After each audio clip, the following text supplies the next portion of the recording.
Hi everyone, so today we've had a little bit of everything going on weather-wise. It's been raining, it's been drizzling, it's been super sunny, and just like I said, a little bit of everything. So we're trying to get going with some of the projects around the garden so we can get these plants going. So who remembers back in winter, or who's been following us since then and remembers Ambrose building the window box right behind me?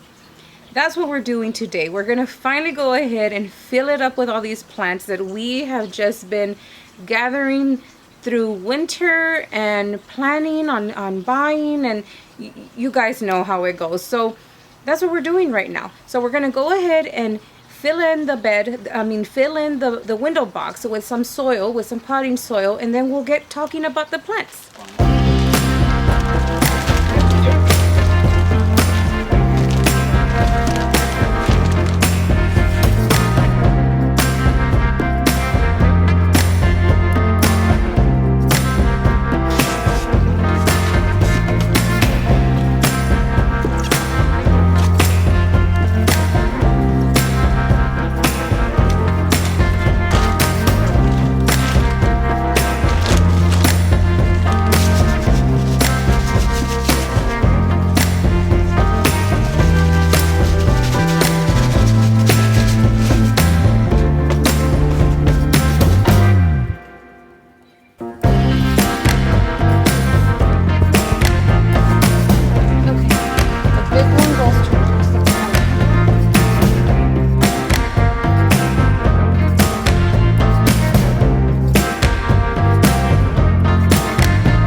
So I think we got it after what, like months of planning. Yeah.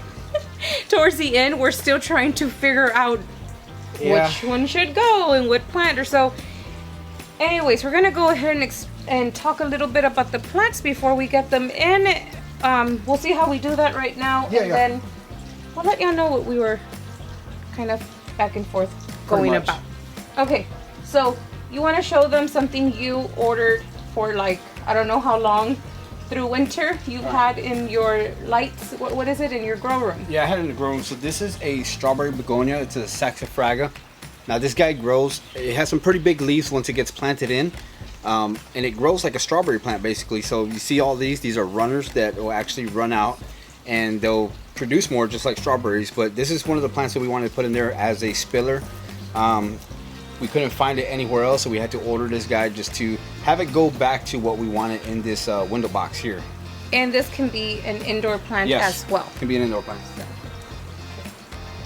And then we have, let's talk about the plants that we've been saving indoors. So we brought, the planter's going to have, the window planter's going to have indoor plants in it. So there's two more that we went ahead and, brought in over winter. Yep. So it's the Sansevieria, or known also as snake plant, and we've had it since winter, and we've been bringing it in and out to make sure that the weather's been, it finally warmed up. Yeah. They've been out here for about 2 months though, so they've pretty much done well out here. It's been raining, it's been sunny, it's been shady, it's been, you know. And first of all, we should explain, this is a shaded area. Yep. Now we do get some very light morning sun. Yeah. So all of these plants do very well in this spot right here in this area. So another plant that we have here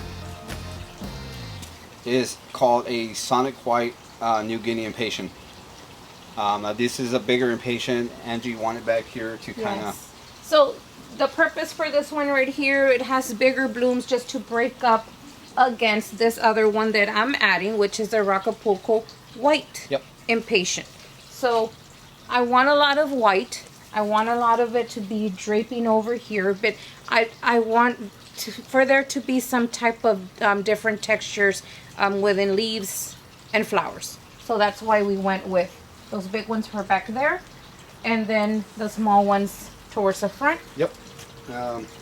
talk about this one? Yeah, that's another one that There you go. I think you recently found this. So we were looking for something that would drape out from the center. Usually I'll put English ivy or potato vine, but this time I wanted something a little different that would somewhat go back to the variegation to the Sansevieria plant. So this one's called, I don't remember the name, it's a sedge carex feathers fall. Isn't that just beautiful? And we'll go ahead and put more of the information on there. I think this one can take Then we can take some sun and shade. So then we're going to sneak in here. which that's what we were. This is a heart and soul caladium. This is what we went back and forth with, whether we're going to put in there or not. I know it's red, but it's going to go back to some of the other stuff we have in this garden here. So we want everything to kind of mesh in here. Yeah, the colors that we have here, we're going a lot with very white and greens, but the house is red and we are adding pinks and just red colors. So I think a little bit of splash of that would be okay. It'll come back to what we have over here. And what then, else do we have? oh, tell them about the begonia. Okay. There's actually two, and that's what we were going back and forth also because of, we know they get big. All right, so this is Those grow big. Pegasus Begonia. Now this guy, it gets about 12 to 16 inches tall, but it can spread to about 24 inches.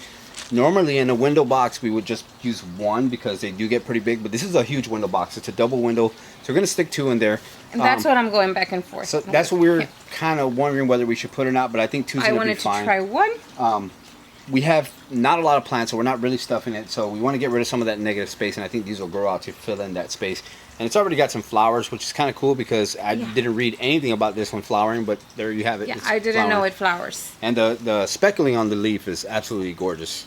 So how it has some of the leaf, it has a little bit of, there's like red, what do you Red call undertones, it? Red yeah. undertones and the flower too. That's why we're thinking that caladium will go great with it. Then, yes, because I have to have something that's trailing down. And once again, what would I put? And I was going to go first with, I don't have it anywhere near. I was going to put an ivy, a variegated ivy at first. Yep. But I think I had one more left of this sweet potato vine. It's tricolor sweet potato vine. But if you can see how pretty that is, it has hints of pink in there. I think that would be very pretty. I'm only gonna go with one because we've used potato vine before on a window planter and it went crazy. It ran everywhere. So I'm just gonna add a little bit of that right back there and then probably try something fun with it, like make it trail up or something. We'll see how much it grows. Okay. All right, so we're going to get this guy planted, then we'll show you what it looks like once it's done. Not too compact. We don't want to stuff a whole bunch of plants in here, but they're all going to grow into each other. It's a pretty big window box, has plenty of room for these plants to grow. So let's do this. Now this is a huge snake plant.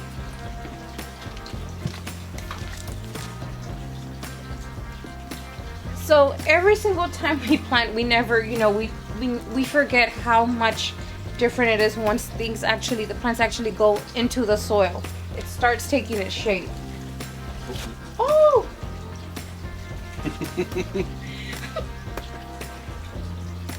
Oh no! You want to stuff that in there? Yeah. Let me show them to them.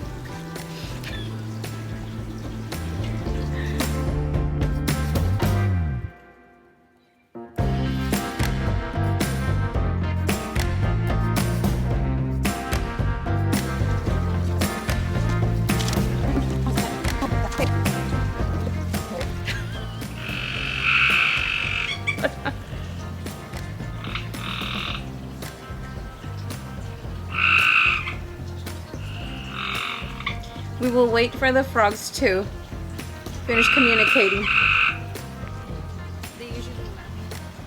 Now I can breathe and now I feel good. Doesn't it just feel good when you've been planning something for such a long time and you finally do it? And that's how I feel right now with this window planter.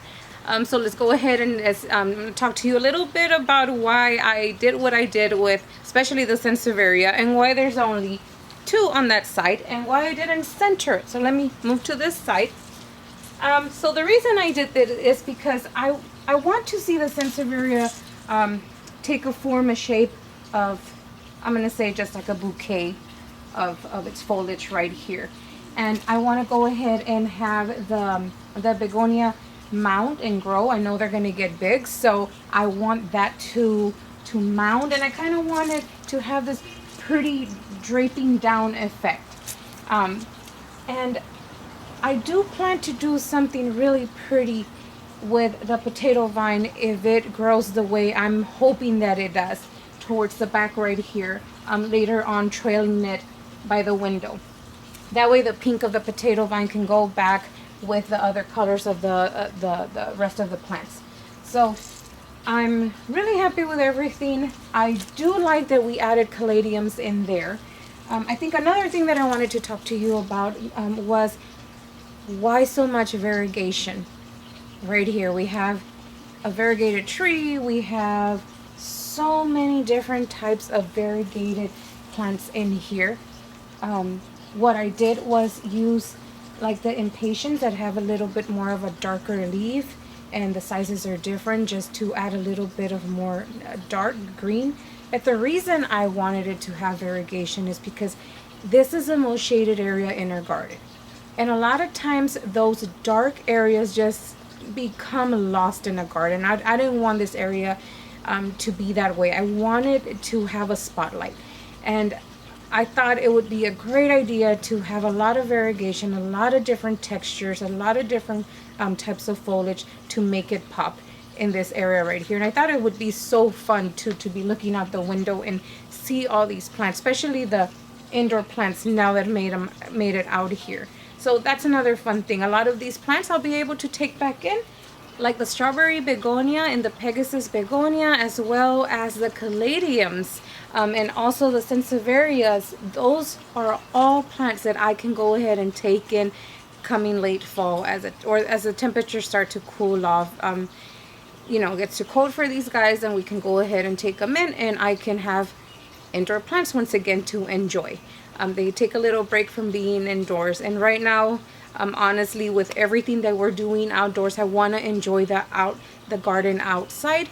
And sometimes some of the plants in there just get a little bit forgotten, so I'm okay with being able to bring in some of these guys out here so we can enjoy in some other cool and fun ways. So I'm really excited that we went for this.